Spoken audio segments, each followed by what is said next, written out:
நேற்று அரைச்ச மாவுங்க அது. பாருங்கள், நல்லா புளிச்சு வந்திருக்குங்க அது. இப்போது இதில் தான் இப்போ கிண்டி விட்டு இட்லி ஊற்ற போகிறோங்க. எப்படி இருக்குன்னு பார்ப்போங்க. நேற்றும் அந்த வீடியோ போட்டிருக்கேன் பாருங்கள். இன்றைக்கி இந்த இட்லி ஊற்றி இட்லி எடுத்து அந்த வீடியோ போட்டிருக்கேன். இந்த மாவு இந்த பதத்தில் வச்சுங்க. அப்படி இட்லி மாவு பதத்துலேயே இது கேழ்வரகு போட்டிருக்கிறதுனால கொஞ்சம் தனியாக இருந்தாலும் நல்லா எருவலாக இருக்கும். இது பஞ்சு மாதிரி வருங்க இதில் போடும்போது. இப்போ பார்த்தீங்கன்னா இட்லி வெந்துடுச்சுங்க, எடுத்துட்டேங்க. பாருங்களேன், நல்லா வந்திருக்கு இட்லி. இப்போ இதை எடுத்து இந்த பிளேட்டில் அப்படியே கொட்டிட்டுங்க. கீழே வந்துடுச்சு.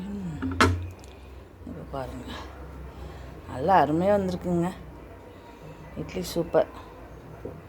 பாருங்கள், நல்லா பொசன்னு சுடுது. ரொம்ப சூடாக இருக்குது. அப்பா, பார்த்தீங்களா, நல்லா வந்திருக்கு. இந்த மாதிரி டிஃப்ரெண்ட்டாக நீங்கள் பிள்ளைங்களுக்கு பண்ணி கொடுக்கலாங்க. இதில் கேழ்வரகு சேர்ந்துருக்குதா, அதனால் ரொம்ப நல்லாயிருக்கும். உடம்புக்கும் நல்லதுங்க அது. நம்ம இந்த இட்லி சாப்பிட்றதுனால சர்க்கரை கூடுதுன்னு சொல்கிறாங்க இல்லையா, அது நம்ம இப்போ கேவுரு சேர்க்குறதுனால அது கவலைப்பட வேண்டியதில்லை. சர்க்கரை வருமோ என்னமோங்கிறத கவலைப்பட வேண்டியதில்லை. இந்த உளுந்து சேர்றது, இட்லி அதிகம் சாப்பிடக்கூடாதுங்கிறாங்க 40 வயசுக்கு மேலேயே. ஆனால் இந்த மாதிரி கேழ்வரகு சேர்த்து, அப்புறம் கொள்ளு சேர்த்து, இதெல்லாம் இட்லி போட்டுக்கிட்டோன்னு வச்சுங்களேன், இட்லியோ அல்லது தோசையோ நம்ம போட்டுக்கிட்டோம்னா அது ரொம்ப நல்லா இருக்குங்க.